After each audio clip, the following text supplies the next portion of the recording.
हमेशा के लिए ऐसे अल्फाजों का इस्तेमाल करना भूल जाएगी। ये लीगल अल्फाज हैं, इन अल्फाजों के कॉन्सिक्वेंस समझने चाहिए और बहुत जिम्मेदारी के साथ इन अल्फाजों का इस्तेमाल होना चाहिए। इस एफआईआर में कुछ भी ऐसा नहीं है कि मौलाना साहब को गिरफ्तार करने की कोशिश भी कर सके। सारे बेलेबल ऑफेंसेस हैं। जब ऑफेंसेस बेलेबल हैं तो कहां से गायब हो गए, कहां से फरार हो गए?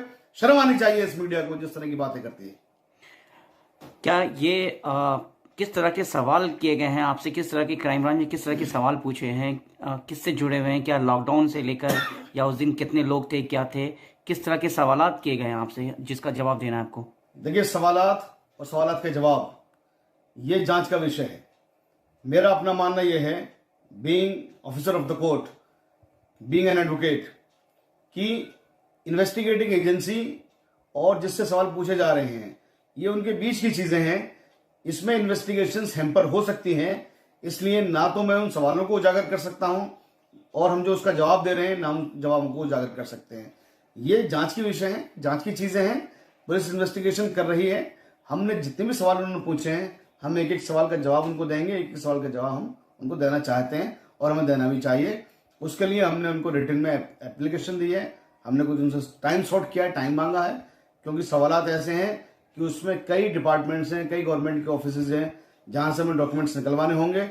लॉकडाउन की वजह से ऑफिसेज बंद हैं, डिपार्टमेंट्स बंद हैं, टाइम लग रहा है, इसलिए हमें उसमें थोड़ा सा वक्त मांगा है। क्या आपको टाइम मिला है क्राइम ब्रांच की तरफ से अपने? हमें टाइम मिला है, रीजनेबल टाइम हमने मांगा है, हमने लिखित में हमारा एप्लीकेशन दी है और लिखित में एप्लीकेशन के बाद हमें टाइम दिया गया है वहां से इन्वेस्टिगेटिंग एजेंसी की तरफ से। शाहिद साहब, मरकज की तरफ से आप वकील हैं, प्रवक्ता भी हैं। गाजियाबाद का जो इंसिडेंट हुआ जिसमें नर्स की तरफ से कंप्लेन की गई है कि कुछ जमात से जुड़े हुए लोग उन्होंने वहां पे अपने कपड़े उतार कर और कुछ चीज़ों की मांग की और कपड़े उतारे, तो क्या इस मामले में आपको कोई जानकारी मिल पाई है? देखिए, हमने गाजियाबाद सीएमओ को और गाजियाबाद इन्वेस्टिगेटिव एजेंसी को अप्रोच किया, क्योंकि हमारा ये मानना था, ये मानना है और ये मानना रहेगा कि तबलीगी जमात का कोई भी इंसान, कोई भी फर्द ऐसी हरकतें नहीं कर सकता है। क्योंकि तबलीगी जमात के लोगों को तो ये सिखाया जाता है कि आप निगाहें भी नीची करके चलेंगे, आप किसी के दरवाजे के आगे भी खड़े नहीं होंगे, एक तरफ को खड़े होंगे, आप सड़क पे कंकर पत्थर पड़ा होगा उसे भी एक तरफ करके चलेंगे, आप खाना नहीं खा लेंगे जब तक कि मोहल्ले के लोगों ने खाना नहीं खा लिया। तो तबलीगी जमात का कोई भी आदमी ऐसा नहीं कर सकता है। यही सोच करके हमने उनसे कहा, इन्वेस्टिगेटिव एजेंसी से और सीएमओ साहब से, कि साहब आपके इस जगह पर जहां पर लोग रह रहे थे यहाँ पर तो सीसीटीवी कैमरे लगे हुए हैं जी, कंटिन्यू। एक तो कम से कम एविडेंस दिखाइए कि सीसीटीवी कैमरे में कोई भी ऐसी चीज रिकॉर्ड हुई हो।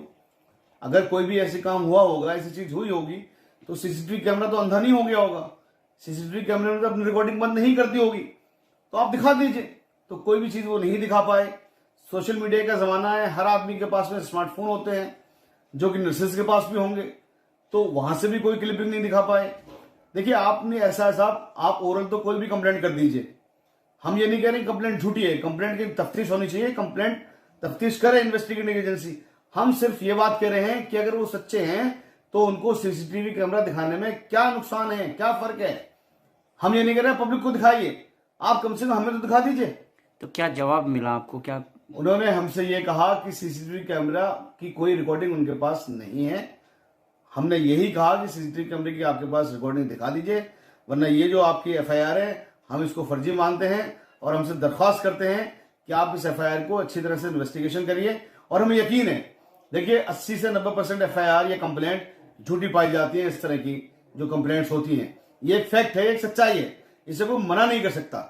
हमें यकीन है कि ये भी कंप्लेंट बिल्कुल फेक पाई जाएगी, बिल्कुल इसी तरह से जैसे कि कंप्लेंट दिखा रहे थे कि साहब जमात के लोग पुलिस वालों पर थूक रहे हैं, जो जिनको ये पॉजिटिव आया कोरोना। लेकिन अब जब तफ्तीश होगी उसकी आई तो खुद मीडिया ये दिखा रही है कि साहब ये वीडियो जमात से कोई लेना देना नहीं है, ये वीडियो तो फरवरी महीने की है और मुंबई के किसी कोई इंसिडेंट है कि जहां पुलिस वालों की और उस आदमी की मुल्जिम की लड़ाई हुई थी। इसी तरह से इंदौर वाली जो बात है, इंदौर वाली उसमें भी कि साहब जो मेडिकल कर्मियों के ऊपर हमला किया गया उसको भी जमात से जोड़ा गया, उसकी भी ये भी साबित हो गया कि वो भी फर्जी है, जमात से कोई मतलब नहीं है उस बात का भी। तो हमें यकीन है कि इंशाल्लाह इस बात की भी तस्दीक इसी बात के तौर पर होगी, अगर सही इन्वेस्टिगेशन हो गई तो।